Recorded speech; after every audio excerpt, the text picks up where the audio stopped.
so today we're gonna make the sponge cake. So if you recall, there are two categories of cake. There's shortened cake, which has fat, a butter cake, red velvet cake, pound cake, and then we have unshortened cake. So with unshortened cake, there are 3 levels.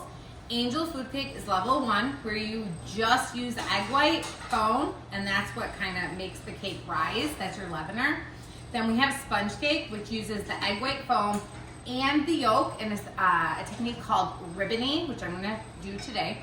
And then we have chiffon, which has the egg white foam, the ribboning, and it has a small amount of oil, which is our exception category.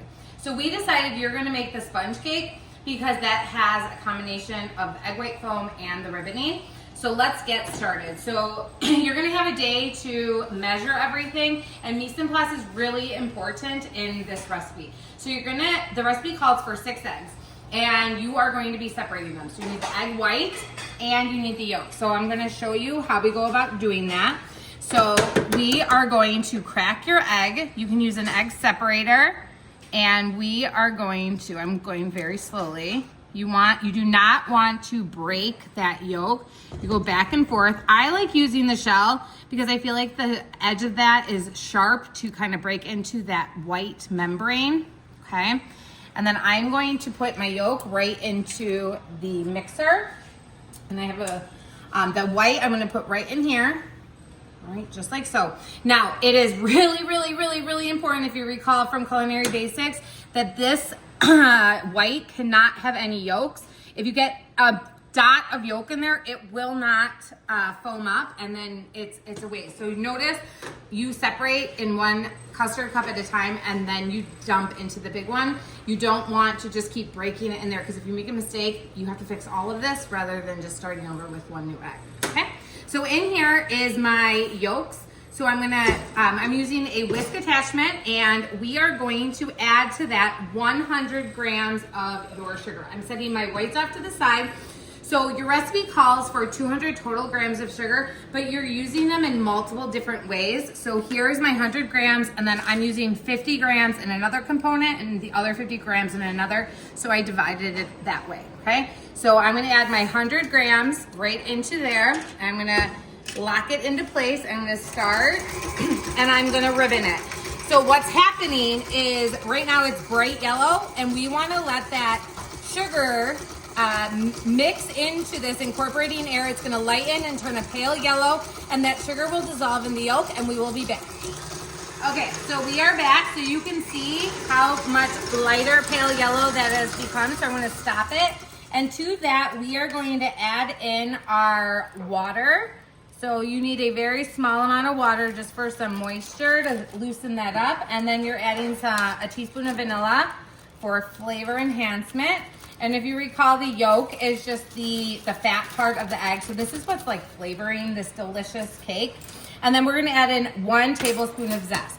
So let me just remind to you, students always forget, the outer rind, this is the part you want to zest, and we're just using a grater, go back and forth, and then you're gonna measure about a tablespoon, okay? And then you're just gonna mix that a little bit more, just like so. And then we're gonna set this to the side, okay? So I'm going to lift this up, okay? And then I am ready. I'm gonna set this over here. Now in my bowl, I'm done with my lemon. Let me just set this off to the side.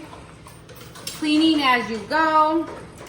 All right, in my bowl, I am going to combine my flour, which is 120 grams of flour, and I am going to mix it with 50 grams of my sugar. All right, and I'm gonna whisk this together, mix it all together, and then I am going to place this on top of my mixture, and I am just gonna sprinkle it on, and I'm just gonna let it sit, okay?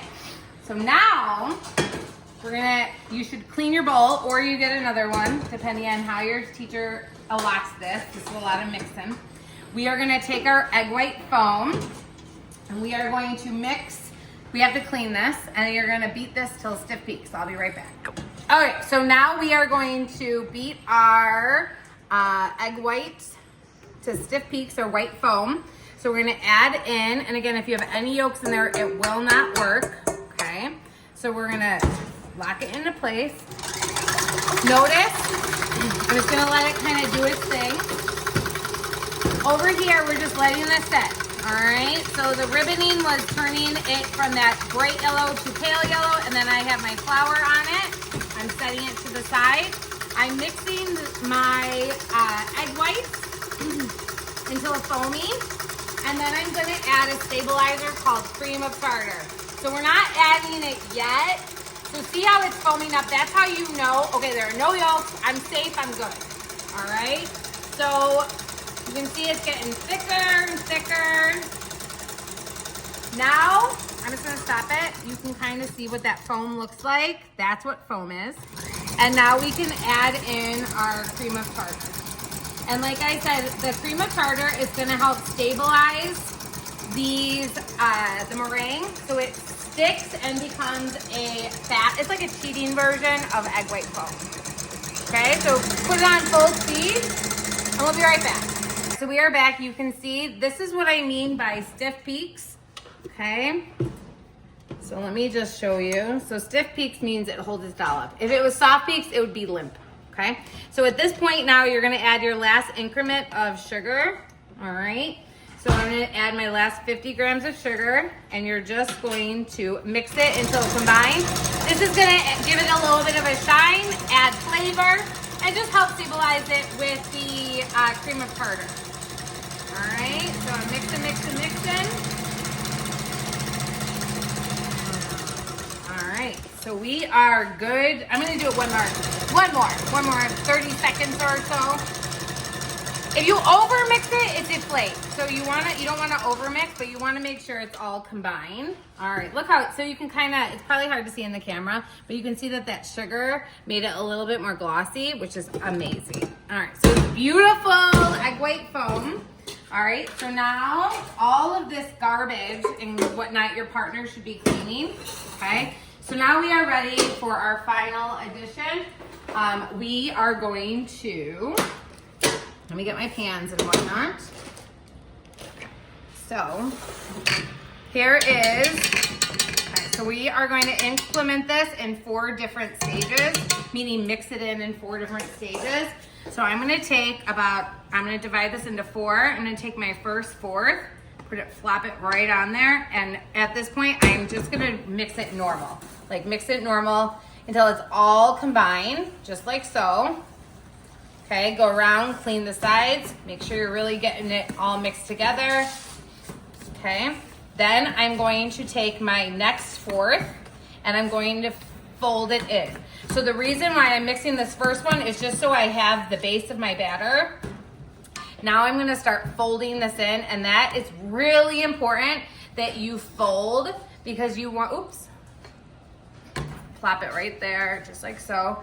And you wanna maintain this thickness or this viscosity. So you go around the sides and you lift up, around the sides and you lift up, around the sides and you lift up, okay?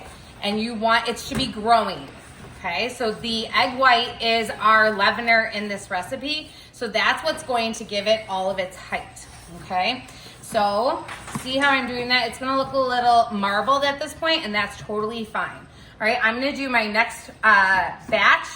Next fourth, I'm gonna fold it, and then I'll add in my last one, and I'll be back. All right, so we are back, and you can see I finished folding everything in. You can see that it's maintained the viscosity, so it's still nice and thick. So let's talk about pans. So with unshortened cakes, you don't use traditional pans. This is called a tube pan. So this part comes off, and then you have a hole in the middle, so it bakes quicker. And then you have these 2 parts that come out for cooling. So I would bake my cake, I would come out, and then I would let it cool like this, so it maintains its height. You also have a bundt pan. You all know Nothing Bundt Cakes. This is the bigger size. They also sell small ones.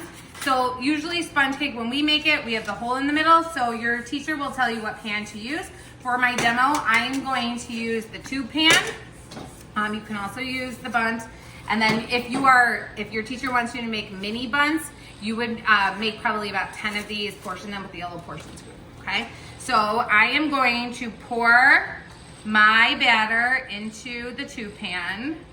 Okay, now here's the thing that's really important to understand. If I grease this, okay, it's gonna slide, okay? So one of the characteristics of an unshortened cake is that you don't grease your pan because you do not want it to slide, okay?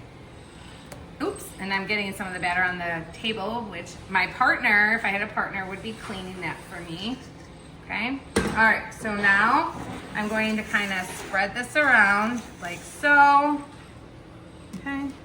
Now there's air bubbles in the sponge cake, so it's really important that you take I'm gonna get a toothpick, my toothpick, and I'm just going to kind of break up some of the air pockets like so.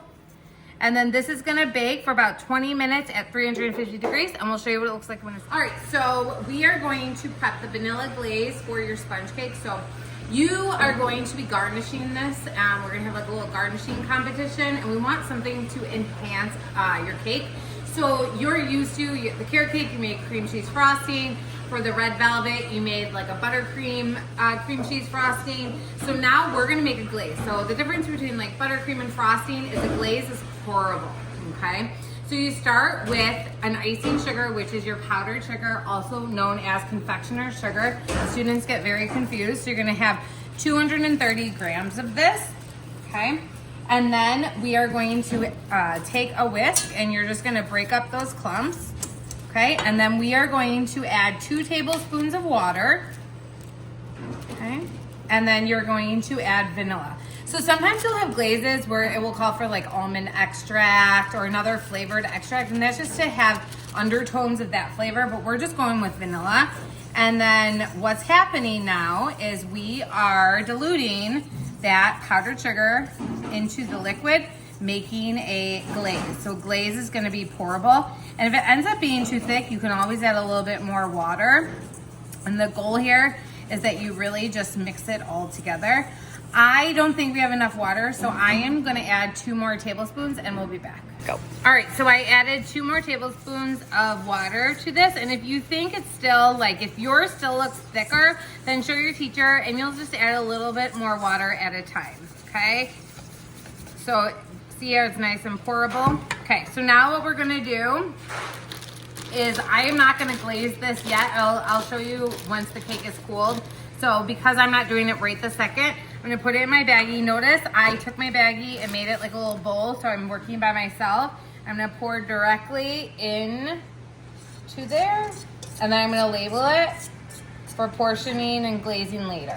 All right, so we'll be back. Thank you. All right, so our sponge cake came out. So when it came out, I let it cool like this, so you know, okay? So then you are gonna flip it over like so, okay? I loosened the sides, okay? And then I took a knife and kind of cut around the bottom to kind of loosen up that cake, okay?